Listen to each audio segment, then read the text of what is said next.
आदरणीय प्रधानाचार्य महोदय, मेरे साथ ही सेवानिवृत्त हो रही फायदा मैम और मंच पर विराट वंदना मैम,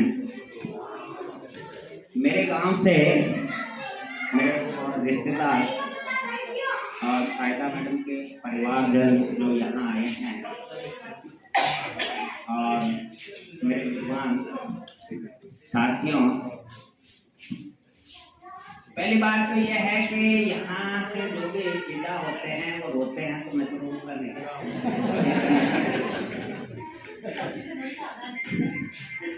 अब दूसरी बात यह है कि इस विद्यालय के अंदर इसमें जो मेरा ये दिया है इन्होंने कोई पत्र, उसमें इतना बढ़ा चढ़ा के लिख दिया जैसे मैं कोई बहुत बड़ा सरल हृदय उदार। मुझे जहाँ तक याद है, मैं पढ़ने के अंदर 5वीं तक की क्लास के अंदर 7वें 8वें 10वें स्थान पर होता था। 6ठी 7वीं 8वीं में मैं प्रथम 3 स्थानों पर रहा।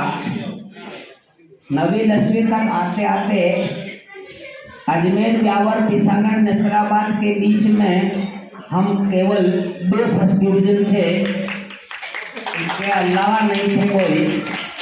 और आगे कॉलेज में मैंने एक भी क्लास अटेंड नहीं की। रेगुलर की डिग्री एमए की है मेरे पास, लेकिन खेती की या फिर सिनेमा देखा, 2 ही काम है, या तो खेती की और या सिनेमा देखा। तो सिनेमा एक कला के रूप में देखेंगे तो उससे बहुत ज्ञानवर्धन होता है और उनसे मुझे काफी कुछ सीखने को मिला व्यवहारिक जीवन में भी।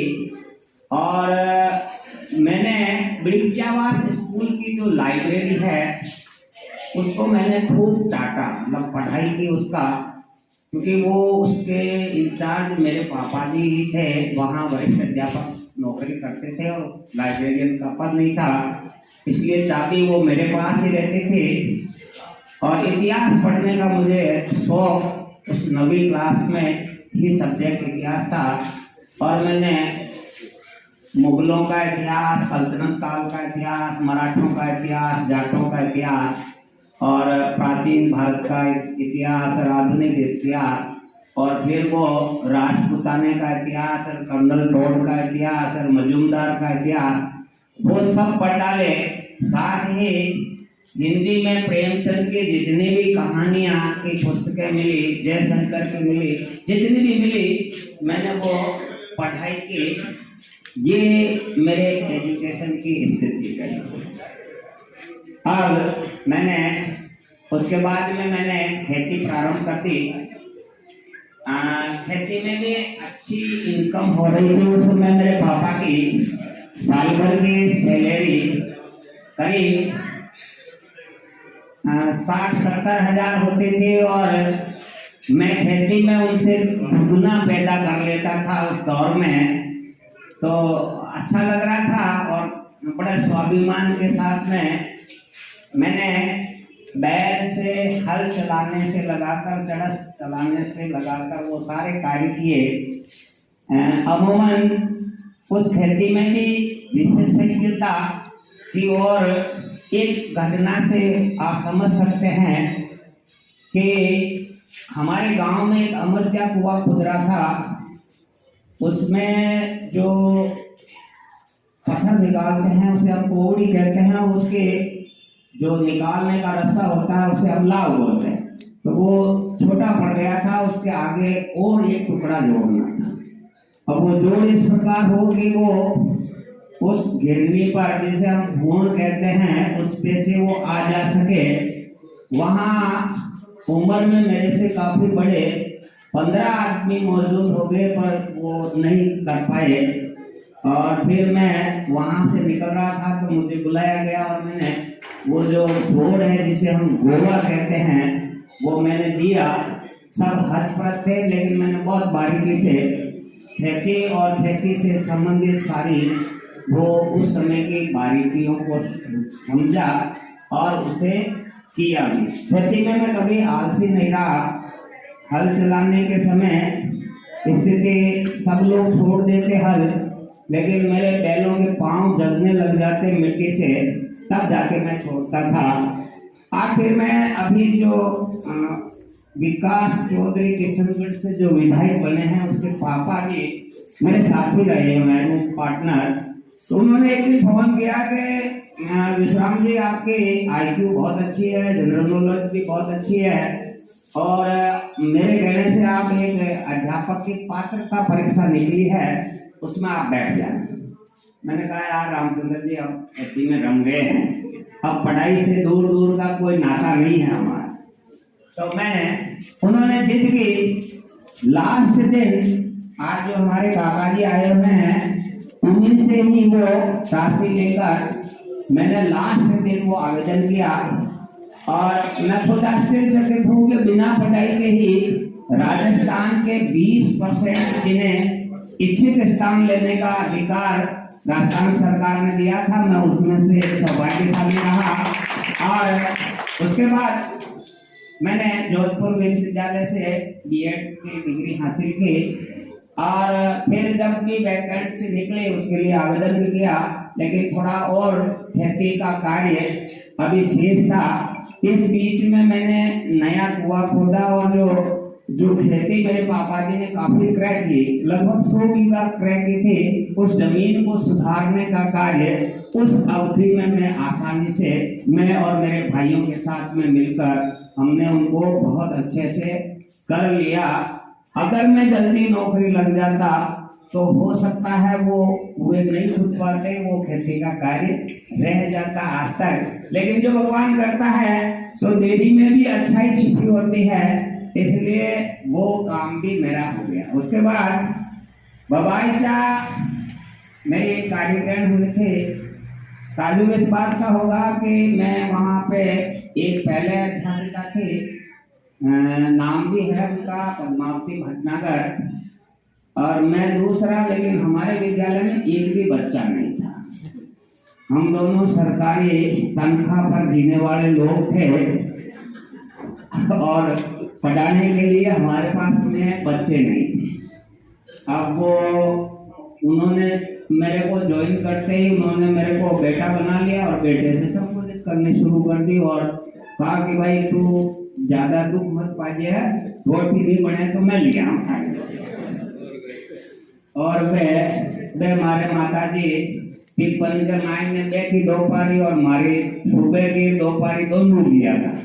और मैं माँ बेटा खार हाथ धोर, ये क्रम चलता रहा। जनवरी में 16 जनवरी को हमारे शिक्षा प्रसार अधिकारी थे शिवराज जी हिमोनिया, वो आए और उन्होंने उल्हाना देते हुए कहा कि विश्राम तेरे को लगाया इसलिए हाँ कि यहाँ पे बच्चे नहीं है 6 साल से, और तुझे भर्ती करना है। देखिए जी, बाहर कट्टा बच्चों में कट्टा करा, परीक्षा आ रही है जुलाई में हो जाए, कहने नहीं बच्चे तो अभी दूर। मैं आप ये भी मानिए, मैंने प्रयास किया पूरे गांव में घूम के, चाहे अंडर एज मिले चाहे ओवर एज मिले। ओवर एज का मतलब पहले क्लास में 8 साल का हमारे हिसाब से काफी ओवर एज होता है, मैंने भर्ती कर दी उन सब, और संख्या को पला दी 22 संख्या। और अब मैं, और खाने की चिंता नहीं, मेरे माताजी कभी कभी आते थे स्कूल पर, मेरे खाने की चिंता में रोज आने लगे, और उस स्कूल को मैंने चलाना शुरू किया। उसमें ए विभाग इकाई थे, और उस जनवरी से लगाकर मई के महीने में मैंने उन सबको जो 18 ए विभक्त इकाई पार करवानी होती थी वो करवा दी सभी को। इतना कम समय में 4 महीने में मैंने 5-5 दिन 3-3 दिन में एक इकाई को पार करवा के सीधा तीसरी क्लास में ले आया 22 बच्चे। अब मेरे पास में दूसरी नहीं देरी नहीं, लेकिन एक शुरुआत हो गई। और उसी साल वो जाट बुद्धि वाली कहानी हो गई मेरे पास कि हमारे वहां पर केंद्राध्यक्ष जी थे पंकज दास अग्रवाल, वो आए और कहा कि मंगरा से तो कबड्डी की टीम जाएगी, सराना से खो की जाएगी, और अपने कोई सांस्कृतिक में तो अपना केंद्र कोई भाग लेता नहीं है, और कोई एक लेना हो ऊंची कूद। तो मैंने कहा ऐसे कैसे केंद्र हो, यहाँ पहले केंद्र में प्रतियोगिता कराओ, उसके बाद जो जीतेगा वो जाएगा। तो उन्होंने कहा आपके स्कूल में तो कोई पौधे नहीं काय कर देखियो भाई, तो लड़ेंगे हम। तो वो जाट वाली बुद्धि उड़ तो तीर ले लियो, और वो तीर बहुत महंगो, वो उड़ तो तीर इसलिए लियो कि अब मैं कही है कि छोटा हाथ छोरा छोरी तो कबड्डी में थूके बोले खो की तैयारी करवाई, और मुझे खुद आश्चर्य हुआ कि हमारा जो सेंटर लगता था सराना में, छोटे छोटे से तीतर और खरगोश उनको बोल रहे थे दर्शक, और देखते देखते केंद्र को जीत लिया। और ताजुब इस बात का हुआ कि सांस्कृतिक के 10 इवेंट्स थे, 5 छात्राओं के और 5 छात्रों के, 10 में ही प्रथम स्थान केवल और केवल बबाज। और वो तो तीर अब भी सम्मान ने जो मिलियोड़ है बिना बचावा में शक्ति खर्च करे। और ताजुब इस बात का हुआ कि मैं वहां से पेशांगण आ गया 95 में वृक्षावास में। अब मैं इधर से जिले पर समिति की टीम लेकर गया, आगे वही लड़कियां मेरी तैयार की हुई आगे खो में तैयार मिली श्रीनगर वाली, क्यों आ जाओ गुरुजी। अब बड़ी समस्या हुई, अरे मैं क्यों रहे ओम जी है मारी बुलाई है, एक तो छठी में भारती में ये भी पाची भी है, क्यों चाले मैं क्यों ठीक है। अब यानी खेजे ने 1.5 साल है जो मैं तब पर आयो हूँ, मैं हरा गया हूँ। और सौभाग्यशाली रहा कि उन्हीं मेरे स्टूडेंट को जिनको मैं सिखा के आया था श्रीनगर में, उन्हीं से मेरा पेशांगण का मैच हुआ। और वो मैच हालांकि जीता पर पसीना आ गया था। उसके बाद पलट कर नहीं देखा, उसके बाद ब्रेकचास में मेरे पास में कमी नहीं थी प्रतिभाओं की, संख्या बल 450 और 500 को छूटा हुआ प्राथमिक विद्यालय था, और काम करने वाले साथी भी थे, इसलिए एकाधिकार हो गया। जब भी टूर्नामेंट होते थे तो मैं एक बोरी घर से इनामों को लेने के लिए घर से ही लेके चलता था कि भाई इनाम तो होगा पंचायत समिति का।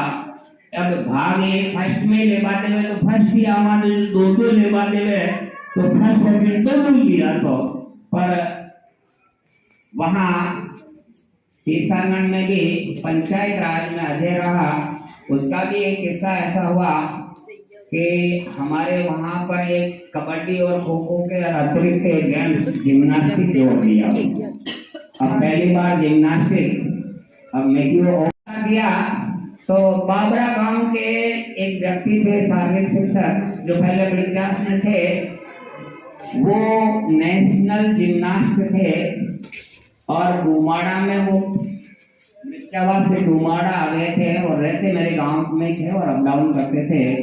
उनसे मैंने कहा कि सर ये नया गेम है, थोड़ा 5-10 दिन आप समय दो, बच्चों के साथ में मैं भी थोड़ा अभ्यास करूंगा और उसके बाद में मैं सिखाता रहूंगा। वो आए 10 दिन डूमाड़ा स्कूल से, 10 की बजाय वो टूर्नामेंट के दिन तक 17 या 18 दिन थे उस दौर में। ताजो तब हुआ आगे जो पेशांगण ब्लॉक के सारे करीब पीटीआई लगाए हुए थे, अब जिम्नास्टिक प्रतियोगिता को कैसे कराएं, तो अब कोई भी हाँ करने के लिए तैयार नहीं था। क्यों? क्योंकि उनके पास में क्या क्या जिम्नास्टिक की गतिविधियां होती है उन्हें पता नहीं था। वो सारे अलग अलग गेमों के थे और इजी गोइंग में उन्होंने वो सीपीएड वगैरह कर ली होगी, इसलिए गहराई तक ज्ञान नहीं था। आखिर में उन सब ने हार स्वीकार करते हुए मुझे कहा कि इस प्रतियोगिता के निर्णायक अब आप रहेंगे। मैं जो भाई हमारी टीम जीती बात क्यों, अब दुजोड़ा जो भी भाग ले लिया है विश्राम जी का टाबर करे ध्यान करना है, एक गोले से खावे नहीं ध्यान धनरानी है, मैं क्यों भाई गुलाचे कौन या फ्रंट रोल है, वो बैक रोल है, वो स्टैंड है, वो हॉर्स जंप है, वो विश्व जंप है। तो कहने का अभिप्राय रहा कि दो उड़तो तीर महंगो पड़ियो, वो जाट ने उड़तो तीर लेको बटो महंगो पड़ियो। अब मैं आजो अटे लीडी की भी एक घटना ऐसी है कि राजगढ़ में समिति स्तर के टूर्नामेंट लिए थे। न्यारा सरपंच श्री कृष्ण, जिन्हें यहाँ प्रेम से दूसरे सरपंच लोग डॉन साहब से पुकारते हैं, अब क्योंकि अब ब्रिक्यास नहीं जीत रही थी, अब लीडी जीत रही है समिति स्तर। तो भाई गोरी ले लियो और कबड्डी खो खो और बाकी का हगड़ा में भर अब जीत आइयो। और सारी टीम ने घर स्कूल में छोड़ दूसरे दिन इनाम बांटना, दो छोरा ने बिठाया मोटरसाइकिल के लारे और कलियो इनाम लेगा बोरी ले। अब श्री कृष्ण जी सरपंच साहब और वो सारे बीटोवान खड़े थे, मंच सज रहा था, मुखिया के बहुत सारे नेताओं और अफसरों को उन्होंने आमंत्रित किया था और उन्होंने बहुत बड़ा खर्चा किया था कि भाई पूरे पंचायत समिति के बालकों को मैं जो है खीर और हलवा और पूरी सब खिलाऊंगा। तो इधर से उधर देख रहे थे कि अभी टीमें नहीं आ रही, तो मैं समझ लूँ कि भावना। और मैं बोली सरपंच साहब टीम में कोई नहीं आवे, एक को बच्चा में ले रही है कोई नहीं, जो आ थोड़ी है टीम में गेम नहीं आवे। मैं मुझे टीम में हार पान कर दी पड़ी। अब घरे की वाली टीम पाची थोड़ी आ, हारे वाली टीम अटकी ना आवे, क्या हो ही नहीं सके। मैं कि पर ये पूछ लिया था बीके थोड़ा, अब बीके का ही है कि मैं चलो भाई बात तो आई है, कोई आ जाओ सेकंड हाफ कोई है तो एक दो आ सके, बाकी और नहीं आ रहा। वो बहुत चल रहा है सरपंच साहब। लेकिन ये ऐसी घटनाएं क्या है, कुछ यादगार की घटनाएं हो जाती है। मेला ग्राउंड में मुझे खो का तैयार श्रीमान शंकर सिंह जी मार साहब के द्वारा तैयार किया हुआ ईंटों से ग्राउंड तैयार मिला। मैंने खो की तैयारी करवाई मिडिल सेक्शन में पहली बार, और यहाँ से दरवाजे खुलते हैं राष्ट्रीय लेवल के, वरना मैं पंचायत राज में मेरी शक्तियां खपा रहा था। मुझे पता नहीं था कि ये केवल जिला स्तर पर समाप्त हो जाता है और जिला स्तर के सर्टिफिकेट की कोई महत्ता नहीं होती। लेकिन अब मैं खो में मेरा जो प्रिय खेल था उसमें मैंने अपनी शक्ति का पूरी शक्ति लगाकर वहां अभ्यास शुरू करवा दिया। पहली बार टीम लेकर गया था केकड़ी, और केकड़ी और आरई खो के क्षेत्र में अभिनव प्रतिभा के धनी होते हैं। अजमेर जिले में किसानगढ़ केवल एक बार मिडिल सेक्शन में जीता है, वो भी कैसरपुरा में टूर्नामेंट हुए थे और कैसरपुरा अपने पड़ोस वाला यही जीता था उसमें। इसके अलावा या तो आरई या फिर केकड़ी, वैसे अधिकांश 10 में से 7 बार केकड़ी। हारना था, हार गए दूसरे मैच में। अब वहां जो मिलने वाले थे मेरे सत्यनारायण जी चौधरी साहब, जो खो खो के पूरे भारत लेवल के